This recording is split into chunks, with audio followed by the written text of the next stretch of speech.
All right, what's going on, everyone? So today we're going to talk about the ongoing war in the Middle East. There's a lot of kind of unique, confusing aspects that we're going to dive into, so glad you're here.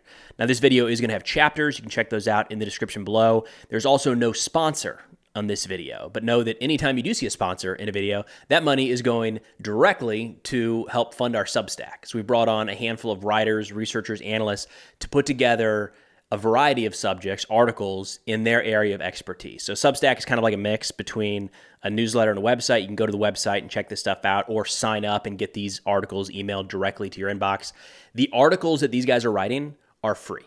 We do have additional paid features, and there's more coming on that front, but the core of this product, of this Substack, is free.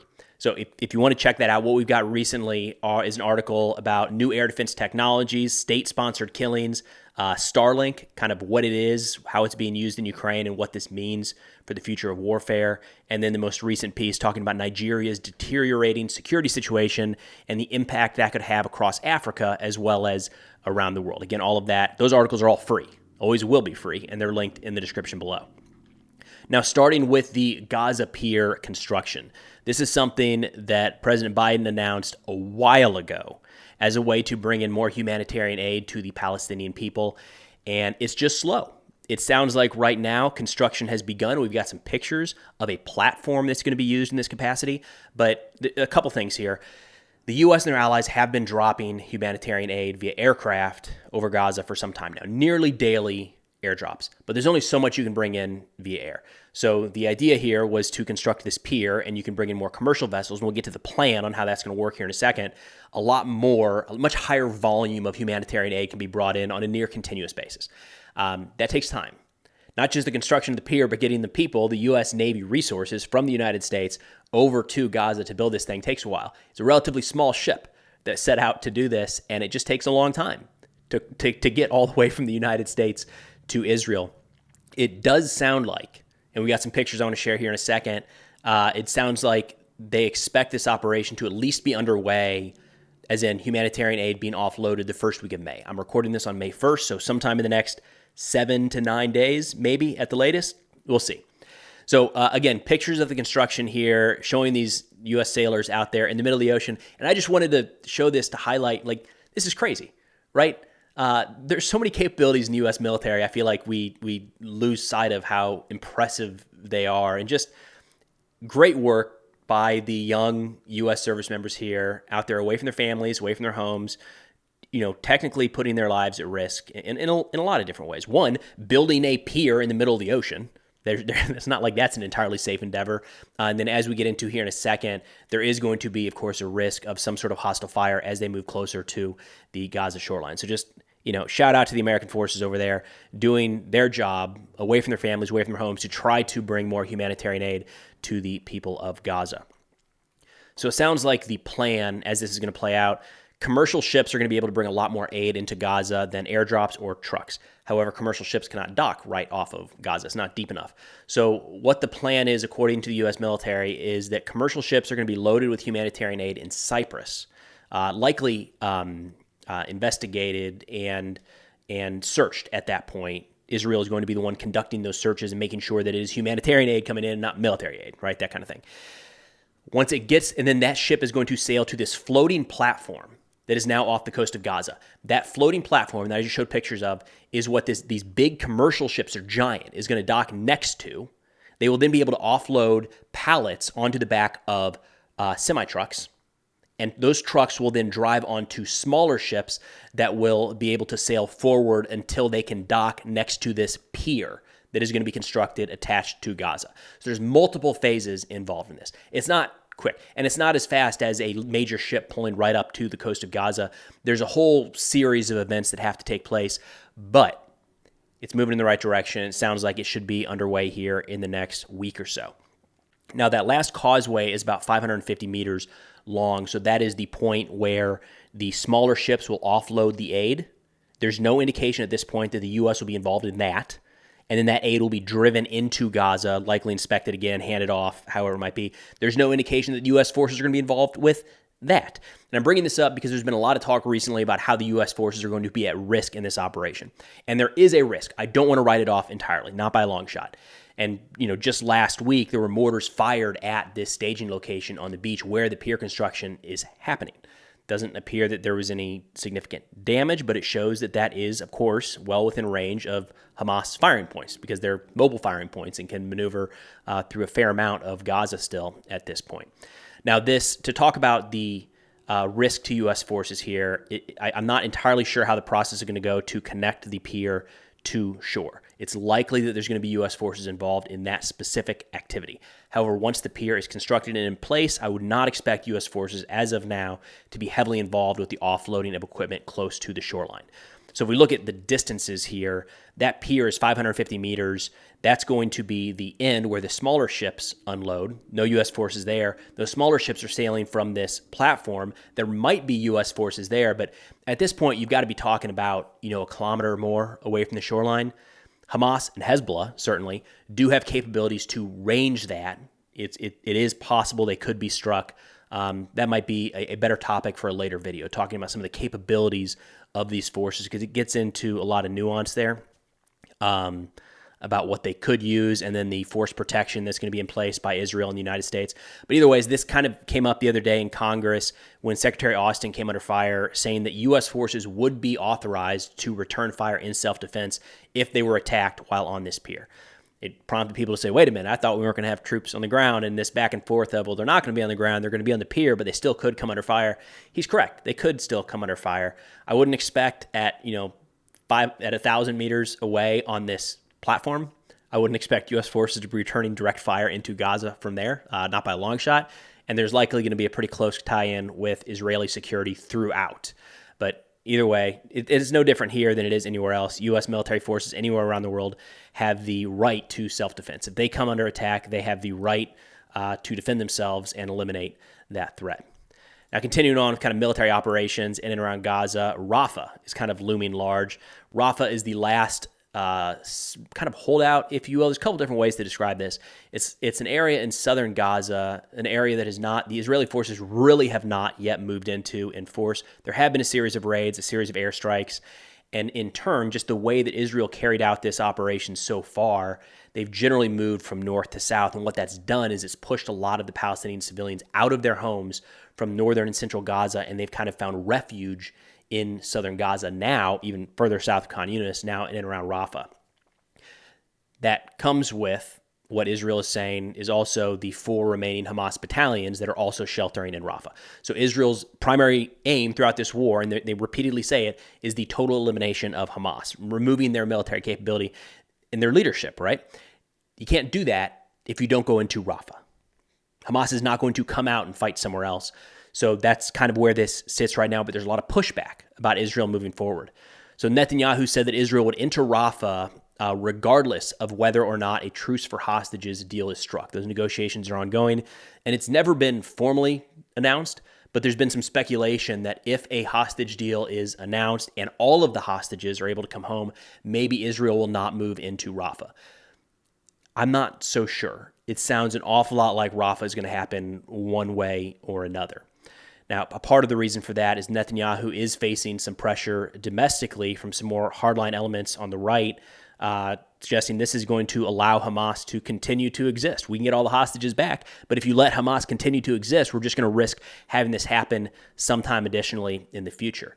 Now, we have seen the IDF begin preparations for a Rafah operation. I wouldn't read too awful much into this. It's to be expected. It was entirely likely that Rafah kicked off anytime in the last few weeks. What we're likely to see going forward is you're not going to wake up one morning and find out, oh my God, Israeli forces have moved into Rafah. There's going to be a period of time where they work to evacuate civilians. They've said this much publicly, and it just makes sense operationally. And that's not going to be a 12-hour window. It's probably going to be a couple days, maybe even a week or more, in order to effectively move the number of civilians out of Rafah, which is anywhere between 1 and 2.5 million, depending on the source, and filter that to make sure there aren't any Hamas militants, certainly any Hamas leadership, exiting the battlefield in that group. Now, the IDF says that commanders of the 98th and 162nd Division have completed the approval plans for the next missions and are continuing to increase their readiness. They said they've undergone a handful of kind of AAR type events. These are units that have seen combat in Gaza already. They've gone through some AARs and kind of rest and refit to identify how they're going to better conduct the operation when they, as they're saying here, eventually move into the Rafah area. That sounds like, again, depending on which source you go with, there's anywhere between 1 and 2.5 million civilians still sheltering in Rafah, and that's one of the major concerns being brought about by people pushing back on the idea that a Rafah operation should happen at all. The UN humanitarian chief, Martin Griffiths, said a ground operation by Israeli troops in the southern city of Rafah would be a tragedy beyond words. He said for the hundreds of thousands of people who have fled to Gaza's southernmost point to escape disease, famine, mass graves, and direct fighting, a ground invasion would spell even more trauma and death. And a personal opinion here in a second, but he continues by saying, for agencies struggling to provide humanitarian aid despite the active hostilities, impassable roads, unexploded ordnance, fuel shortages, delays at checkpoints, and Israeli restrictions, a ground invasion would strike a disastrous blow. So on the one hand, yes, anytime a war continues or moves into a new urban area, it's going to be devastating for a lot of people. Hopefully the militants, first and foremost. But as we've seen throughout this war and others, any type of urban fighting is going to result in a degree of civilian casualties. This is, I have to expect, just based off international pressure and how the fighting played out in other portions of Gaza, that there'd be a significant effort to remove civilians from this battlefield before Israel goes in. It's not just because that would look better, but it would make the fighting so much easier if you're not having to deal with crowds of civilians every time you turn a corner. And there have been some additional camps set up, and it sounds like some areas cleared in and around Khan Yunis specifically, where these refugees would be relocated prior to the fighting. So yes, war in anywhere is going to be bad. I don't know that I would look at the Rafah operation right now as thinking that it's going to take place amidst 2.5 million civilians. Israel moved civilians out in northern and central and even portions of southern Gaza. There's no reason to think they wouldn't do the same thing here. So yes, those civilians are there today. I would expect that before any sort of major ground incursion into Rafah, those civilians are moved. Now, there were some rumors coming out last week that the International Criminal Court, the ICC, was considering prosecuting or issuing arrest warrants for a series of senior Israeli government and military officials. And this sparked a whole lot of concern all across Israel and the United States, actually. We're going to get into that. So Netanyahu responded by saying, quote, the possibility that they will issue arrest warrants for war crimes against IDF commanders and state leaders, this possibility is a scandal on a historic scale. So yes, that's the idea. Again, we're talking about a rumor. So we don't have a document. We don't have an official statement. So the rumor is that they are going to be related to war crimes committed in Gaza by the IDF and the Israeli government. Netanyahu continued by saying, I want to make one thing clear. No decision, whether in The Hague nor anywhere else, will harm our determination to achieve all of the goals of the war. The release of our hostages, a complete victory over Hamas, and a promise that Gaza will no longer pose a threat to Israel. Those are kind of the key components. Every time Netanyahu or senior Israeli officials talk about the goals of the war, it's those three. Not shocking that in the face of this possible ICC arrest warrant, he's saying, well, those aren't going to get in the way of our three primary goals. Now, the ICC is actually an interesting little deal here. This is sure to be controversial. So Israel is not a member of the ICC. This always gets messy with international law, right? How does international law apply when the state being accused or doing the accusing is not a member, right? So in this case, Israel is not a member of the ICC and does not recognize its jurisdiction. Palestinian territory was admitted with the status of a member state in 2015. Now, there's a lot of countries, actually, that are not members of the ICC. Of course, United States, big one. Israel, mentioned. Russia, China, India. So it's one of the challenges with these international agreements, right? How effective is an international agreement when you have some of the largest countries, population-wise, largest militaries that aren't signatories to it? Who's going to hold, China accountable at the ICC? We've seen this with Russia, Putin, right? Like, who's going to hold Russia accountable at the ICC? Who's going to hold the United States accountable? And in this case, who's going to hold Israel accountable? So to date, there's been a handful of investigations carried. I got a map here, carried out by the ICC around the world. But by and large, just because of who is signatory to this agreement and who is not, just the nature of what they're able to do, by and large, these investigations have been carried out largely throughout Africa, honestly. A little bit in the Middle East. But kind of the read on this is the ICC goes after places where there's not going to be a lot of pushback from major countries like the United States, China, Russia, and others, and they're not going after some of the major countries that aren't signatory. So it's confusing, messy. I'm sure the United States is going to get some pushback on this. It'll probably reignite just a little bit the debate as to why or not the United States should be involved with the ICC at all. Now, Congress, upon all of this news, threatened retaliation should those arrest warrants move forward. It's not clear entirely what that retaliation would be, but Speaker Johnson called the warrants disgraceful and lawless. Now, it's not 100% of Congress behind this possible legislation to retaliation, if you will. There were a couple people that stepped up and said, hey, listen, it's a little premature to say really anything about these warrants before we know what's in them. Right, so we don't even know what the arrest warrants are for, what the language is, what they're calling out. So maybe we shouldn't condemn them and say that they are disgraceful before we even know what they say. But that piece is definitely the minority in Congress right now. It sounds like there's a bipartisan agreement in doing something back against the ICC if they issue these arrest warrants. Which brings us to the protests, the campus protests scattered all across the world, getting a lot of attention here in the United States. Now, this is worth talking about because it is very much it's directly related to this war, but it is very hard to have one takeaway or describe and discuss these protests in a simple way because they're very dispersed. They're happening at upwards of Al Jazeera put up a map here referring to them as standing in solidarity with Gaza, and there's like 50 or more university campuses around the country, right? And when you look at each one of these, they're all being covered differently. They're different sizes. They're being treated differently. They have different demands. Some have appear to have been relatively peaceful and simple and kind of what you'd expect from and what you've seen from a lot of the Palestinian protests here over the course of this war specifically. And then in other cases, it turns more violent and you're seeing much more aggressive behavior by the protesters. In some areas, you're seeing more just pro-Palestinian language, stop the genocide kind of thing. And then in other protests, you're seeing a lot of Hamas references, talking about Al-Qassam, target this person, and outright anti-Semitic language and behavior. So it's very hard to say one thing about all these protests. There's a lot of variation between these, but I did want to hit on a few aspects, and then I'll get into a personal opinion here at the very end. So Columbia's BDS put out an announcement from the People's University for a Liberated Palestine. Look, I'm not sure what that is, but it's on their Twitter page. That's who they said this came from, to give you an idea of what these groups are kind of demanding through these protests.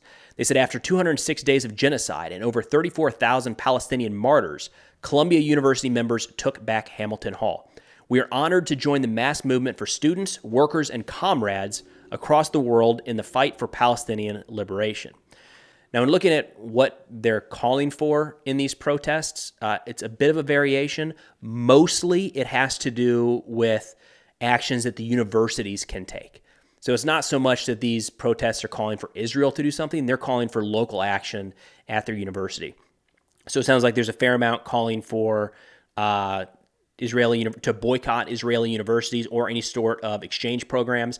A major portion of this seems to be tied to disclosing and divesting from any number of investments that could be linked to Israel and or the ongoing war in Gaza. So that list from Columbia talked about Lockheed Martin, BlackRock, Google, Microsoft, NYU, asked to terminate all vendor contracts with companies playing active roles in the military occupation in Palestine and ongoing genocide in Gaza, namely Cisco, Lockheed Martin, Caterpillar, and General Electric. And then Tufts University was a little more general. They said they just wanted the university to disclose what they had investments in, not so much calling for the divestment necessarily at this point of any one thing or another. So moving to the personal opinion here on this, it's confusing, and I've had a handful of folks reach out asking for an opinion on it, and it's mixed, man. It's messy. It's the optimistic side of me looks at this and says that there's some sort of bear with me while I get to why this is optimistic, that this isn't genuine, that there's something behind this, maybe a foreign actor or a domestic actor trying to stir resentment and anger and hatred inside of the United States, like a little bit of an anarchist type feel in a sense. The reason I say that, and I'm optimistic that that might be the case, which compared to the pessimistic side, this is hopeful, is we haven't really seen these protests. They've been going on since the war began, and by and large, they've been peaceful.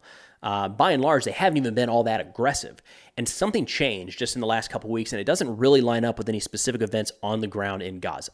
Right? Nothing major changed in Gaza in the last couple of weeks, and all of a sudden we're seeing pro-Hamas signs, pro-Hezbollah signs, over-the-top anti-Semitism that we hadn't really seen before. It seems out of the blue. So the optimistic side of me is that that is not genuine, that there's something behind that, especially when you see the people wearing masks and not wanting to disclose their personal identities. Maybe there's something behind that. It's not genuine. It's not organic. That's the optimistic side of me. The pessimistic side of me is that maybe this stuff was simmering under the, it was just simmering for a while, and something happened, and it kind of gave people the ability, the desire to step up and say, you know what, now I'm going to say that thing because this university said it. Now I have the freedom, the momentum, the approval to say that same thing. So the pessimistic side is maybe this has always been there, and there's just kind of the authority granted because other protests were happening and more people started mirroring that language. But either way, it's messy. Again, multiple protests, multiple different demands. And then there's a lot of, I think, intentionally bad information coming out of this in a lot of different directions. So we're seeing, an individual image come out that portrays one thing, and you don't know, right? It's such a complicated situation on the ground. One person doesn't speak for everyone, unless they're the leader of the organization. Then you probably take them at their word. But it's very, very difficult to dial in and have a full understanding of what exactly is going on with these protests right now. Then turning to the Houthis down in Yemen. Haven't heard a lot from them recently, but they're back at it. They never really stopped their attacks, for what it's worth. Never really stopped. They've slowed down a little bit, but they picked back up noticeably here in the last couple of days. So running through a series of Houthi attacks, on April 24th, a coalition vessel successfully intercepted one Houthi anti-ship ballistic missile launched over the Gulf of Aden, which was likely targeting the MV Yorktown, which is a U.S.-flagged, owned, and operated vessel with 18 U.S. and 4 Greek crew members. Later that day, on April 24th, Central Command engaged and destroyed 4 Houthi UAVs. That's April 24th. April 25th, one more Houthi anti-ship ballistic missile was launched in the Gulf of Aden, and then later that day, Central Command destroyed another unmanned surface vessel. So one of the ships, kind of surface-level submarines, if you will, designed to strike vessels. April 26th, the following day, 3 anti-ship ballistic missiles were fired in the vicinity of MV Maisha, an Antigua Barbados-flagged Liberia-operated vessel, and the MV Andromeda Star, a UK-owned and Panamanian-flagged vessel. The Andromeda, I guess, suffered minor damage but is continuing on its voyage. It looks like April 27th was a quiet day, but then on the 28th, Central Command engaged and destroyed 5 Houthi UAVs over the Red Sea. On the 29th, 3 anti-ship ballistic missiles and 3 UAVs were fired from Houthi territory towards the MV Cyclades, a Malta-flagged Greek-owned vessel. Initial reports say that there were no injuries. There might have been some minor damage caused there. And then later that day, U.S. Central Command engaged and destroyed a Houthi UAV that was flying out, it looked like, towards the USS Philippine Sea and the USS Laboon in the Red Sea. And then April 30th, the last one. It's a lot all of a sudden. Central Command successfully engaged and destroyed an uncrewed surface vessel, another USV, in Iranian-backed Houthi territory-controlled areas of Yemen. So that's a significant spike in a very short period of time. The Houthis have not stopped, not by a long shot. It seems like they still have a significant arsenal to carry out these attacks against military and commercial vessels in the Red Sea and the Gulf of Aden. Now, the Houthi statement here, they say the Yemeni armed forces, with God's help and then with the support and backing of the great Yemeni people and all free people of the nation, continue to carry out their military operations in support of the oppressed Palestinian people and defense of dear Yemen. And these operations will not stop except by lifting the siege and stopping the aggression against the Palestinian people in the Gaza Strip. That is copy and pasted from the first day they fired these missiles and drones. So the Houthis continuing on with their exact statements. You have to lift the siege and stop the aggression against the Palestinian people. It'd be interesting to see how this plays out if there is any sort of ceasefire negotiated. In the last ceasefire, the Houthis largely stopped. There was one drone shot down, but it's not clear if it was a loitering munition. It looked like it was more of a reconnaissance type drone, and it's entirely possible the U.S. just, look, we're on pins and needles there with drones flying at our ships left and right. Entirely possible the U.S. shot down a reconnaissance drone that was not planning on attacking U.S. forces. But, if they, but still, there's military purpose there, certainly. We'll see if there's an additional ceasefire that comes about. It'd be interesting to see if the Houthis abide by that this time around. But that's all I got for now. Of course, as mentioned at the beginning of this video, if interested in our Substack, that is linked in the description below. But thanks for watching, and I'll see you all next time.